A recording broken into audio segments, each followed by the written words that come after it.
they've formatted this show well at the start, especially Cena's entrance at the top.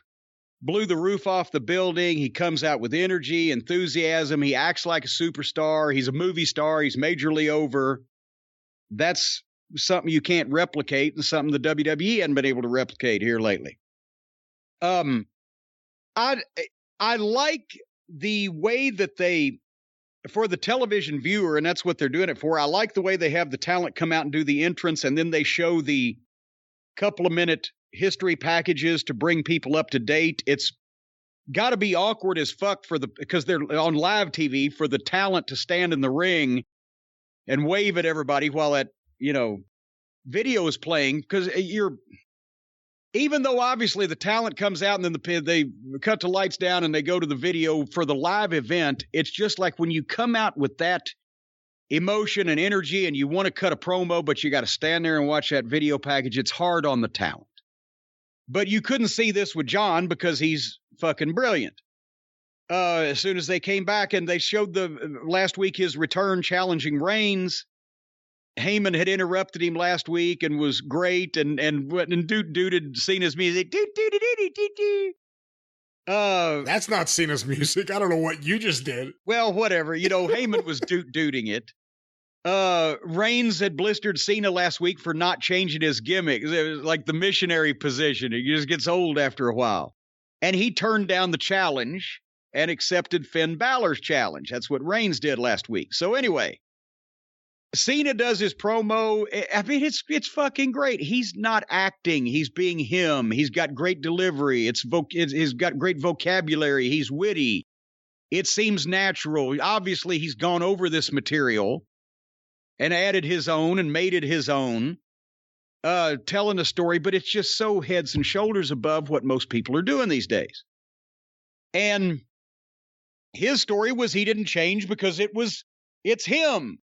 And he gave the great analogies. Would you want, what'd he say, Stone Cold Steve Austin to come out as freeze-fried, fucking Steve Houston or whatever?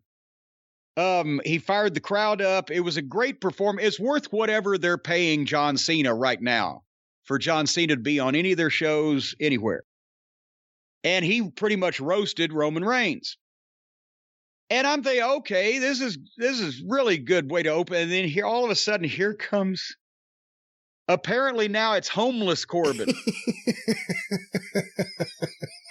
And he comes in and he's like, we got to talk, John. And Cena was funny when he said, first of all, who are you? And then I think the way he delivered it was hilarious, but it's, again, he says he watches the show and he loves the WWE. He should know, but then he realized it with Baron Corbin, so he turned it around and made it right.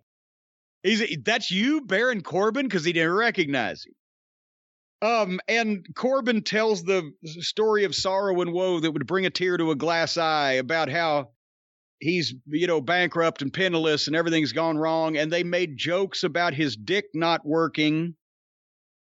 And he asked Cena for help. I thought he meant help with his erectile dysfunction at first, but we get movie star, great wrestling talent John Cena selling an issue and leading towards SummerSlam, and then in the twinkling of an eye, they turn it to silly shit John Cena. He's great in it, but, it was just to give the fucking underneath guy an attitude adjustment, his move, and leave him laying, but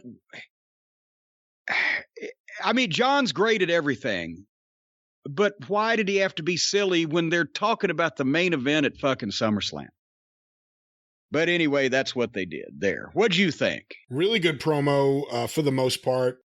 I sat back when he came out. I missed the transition to the highlight clip, so I thought I did something wrong watching it on DVR because I was like, I thought this was live. I thought he just came out live and now it's back to this. But then started watching it. It was nice to hear a crowd pop like that. Just to sit back and listen to the crowd react like that was cool. Like it used to do every week? But he started getting too hokey with Corbin. And I don't blame Corbin. Corbin's fucking good in his role. He's delivering his lines, so it doesn't sound like they're lines. And it's a fantastic performance in Plan 9 from Outer Space. Exactly. That's the issue. It's on wrestling. But Cena gets too hokey. And you know what? Out of the 2 promos I've seen from Cena since he returned, I'll take this with the hokiness with Baron Corbin over the hokiness with Matt Riddle on Raw. But it's both promos. Serious promo, good promo. People are happy to hear from him. They both descend into comedy. Although this, in a sense, does pay off later in the show. True. They at least worked it in, and we won't give it away yet, but I was actually pleasantly swerved. Anyway,